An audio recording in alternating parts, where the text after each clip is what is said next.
Hello everyone, मैं सृष्टि हूँ और हम पढ़ रहे हैं fundamentals of agronomy BSc agriculture first year के स्टूडेंट्स के साथ। और आज का टॉपिक है मेथड ऑफ इरिगेशन।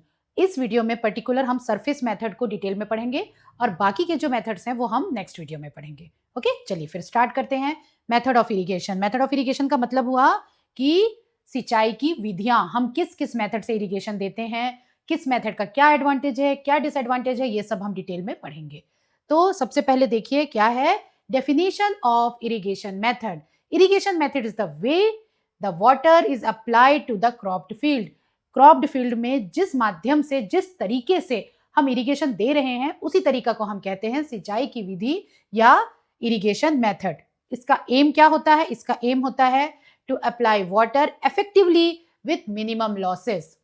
ओके, तो मेथड ऑफ इरिगेशन का मेन एम होता है कि वाटर ऐसे अप्लाई किया जाए एफिशिएंटली या इफेक्टिवली कि जिसमें यील्ड ज्यादा आए और लॉसेस जो है वो कम हो।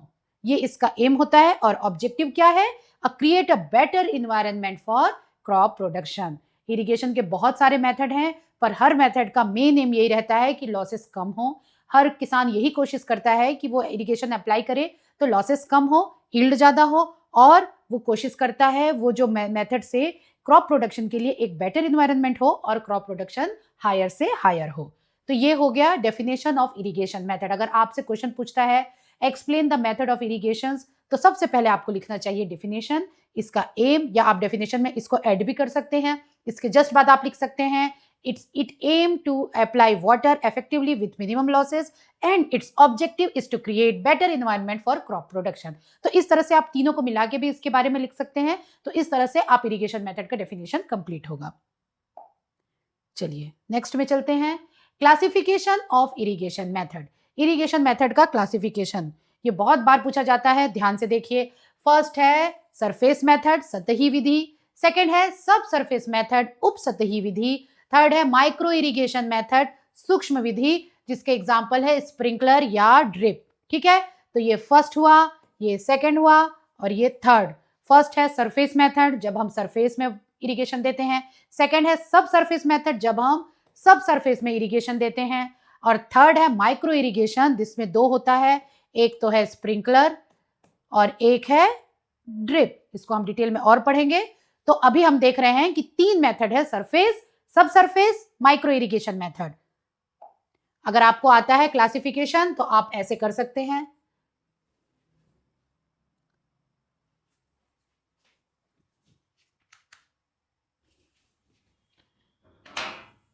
क्लासिफिकेशन ऑफ इरिगेशन मेथड के बाद ऐसे बना लीजिए आप। पहले में लिखिए सरफेस मेथड, सेकंड में सब सरफेस मेथड और थर्ड में लिखिए माइक्रो इरिगेशन। जहां भी पॉसिबल हो इस तरह के फ्लो चार्ट या टेबल बनाने की कोशिश करिए। ठीक है, तो ये आपने बना दिया, ये इससे आपको टीचर को समझ में आ गया कि हाँ इसे बेसिक मालूम है। अब हम डिटेल में किसके बारे में पढ़ेंगे इस वीडियो में? इस वीडियो में हम पढ़ेंगे सरफेस मेथड के बारे में। चलिए नेक्स्ट स्लाइड में चलते हैं। सरफेस मेथड या सतही सिंचाई, surface irrigation method, water applied directly to the soil surface, some checks provided to control flow.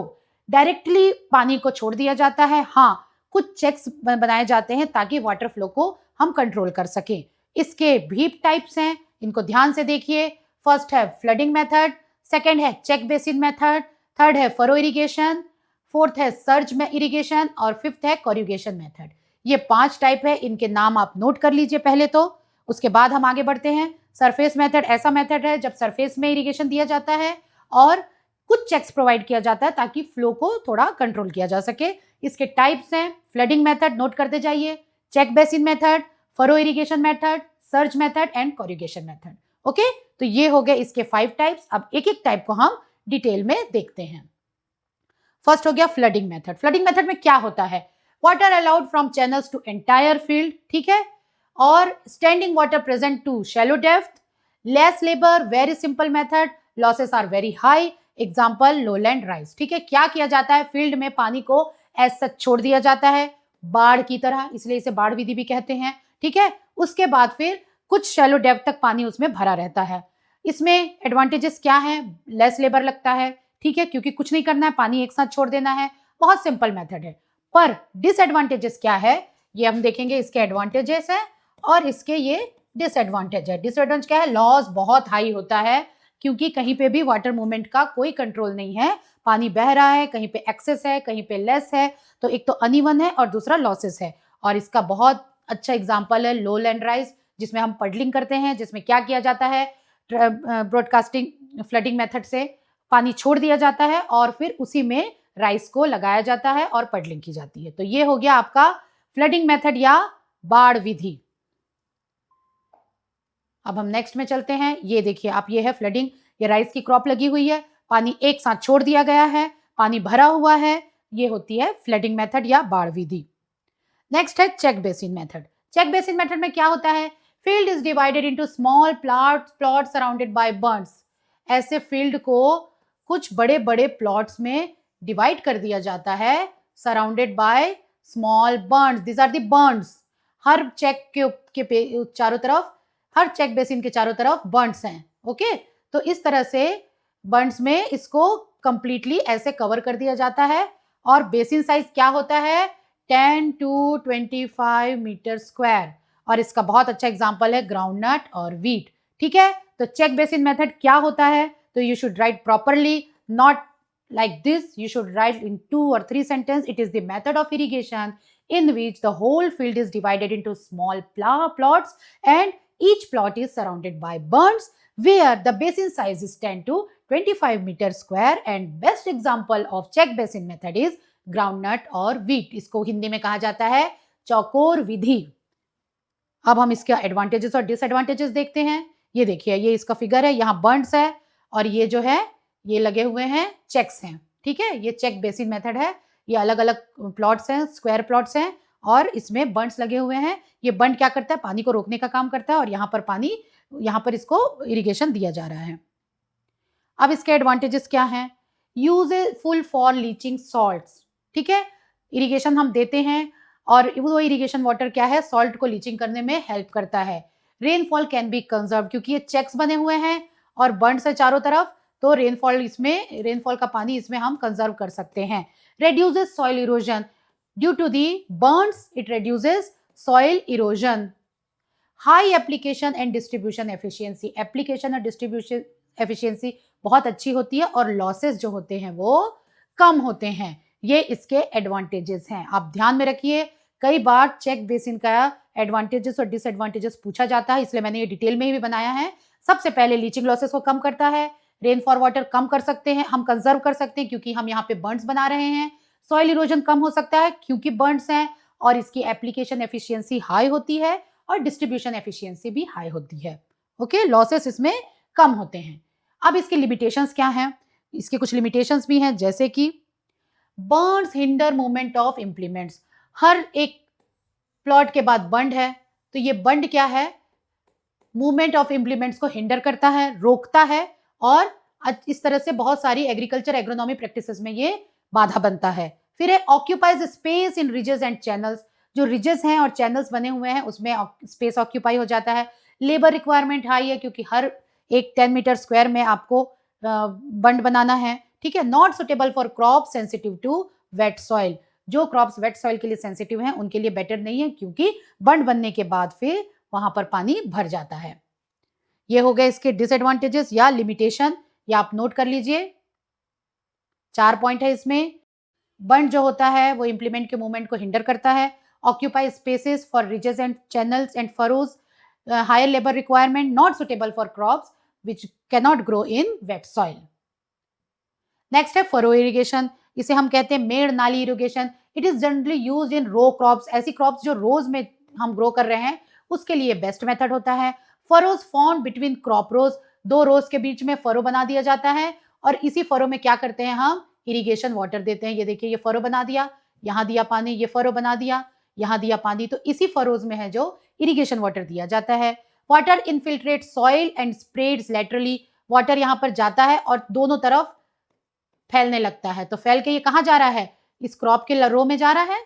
ठीक है, तो इस तरह से क्या हो रहा है कि वाटर जो है वो लेटरली इनफिल्ट्रेट होके क्रॉप के पास जाता है और it is suitable for maize and cotton. Okay, तो it is used in the row crops, 2 rows के क्रॉप रोज के बीच में फरो बना दिया जाता है, उस फरो में इरिगेशन किया जाता है, वहां से पानी इन्फिल्ट्रेट होकर लेटरल मूव करता है और उसके दोनों साइड जो क्रॉप की रोज हैं उस क्रॉप के रोज में पानी चला जाता है और उन क्रॉप रोज को इरिगेशन सप्लाई हो जाता है। ये किसमें, इसके एग्जांपल क्या है, मेज एंड कॉटन। चलिए ये देखिए, ये है फरो इरिगेशन, ये आपने कई बार देखा होगा, ये फरो है, 2 क्रॉप्स रो के बीच में, इन फरो में इरिगेशन दिया जा रहा है। नेक्स्ट है सर्ज इरिगेशन, दाब सिंचाई। क्या होता है ये? Intermittent application of water. देखिए कंटिन्यू वाटर देने से वाटर लॉस बहुत होता है और एक्सेस वाटर होता है, मतलब उस समय फिर वाटर लॉक्ड कंडीशन आ जाती है, तो उसे रोकने के लिए इंटरमिटेंट मतलब एक बार दिया जाता है, एक बार नहीं, फिर दिया जा रहा है, फिर नहीं, फिर यस, फिर नो, इसे क्या बोलते हैं हम? On off mode. ओके, तो इसमें क्या हो रहा है? Irrigation is applied in on off mode और इसके कारण क्या होता है? वाटर यूज बहुत एफिशिएंट होता है, इसकी वाटर यूज एफिशिएंसी बेटर होती है। ये आप समझ गए? Intermittent application of water applied on off mode and it creates a better water use efficiency. ये देखिए, ये सर्ज मेथड है, यहां देखिए ये है, यहां से पानी आ रहा है, यहां पे वॉल्व लगा हुआ है, जब ये ऑफ होगा तो ये सारे पानी यहां पे बंद हो जाएंगे, जब ये ऑन होगा तो ये सारे पानी यहां से ओपन होके यहां पे इरिगेट होने लगेंगे। ओके, तो this is a surge method. अब है कोरिगेशन मेथड। कोरिगेशन मेथड में क्या होता है? इरिगेशन थ्रू शैलो फरोज, छोटे छोटे छोटे छोटे फरोज बना दिए जाते हैं, used as supplement irrigation and example is wheat and groundnut, also used for interculture. ये जो रोज हैं, छोटे छोटे रोज, ये इंटरकल्चर, इसी के थ्रू इंटरकल्चर ऑपरेशंस भी हो जाता है और छोटे छोटे फरोज बन जाते हैं, शैलोज, जिसपे इरिगेशन दिया जाता है। ठीक है, एक बार और देख लीजिए, इरिगेशन थ्रू शैलो फरोज, छोटे छोटे फरोज के थ्रू इरिगेशन होते हैं, यूज्ड एज सप्लीमेंटल इरिगेशन, अगर रेनफॉल में ड्राई स्पेल होता है तो एज अ सप्लीमेंटल इरिगेशन इसको यूज किया जाता है।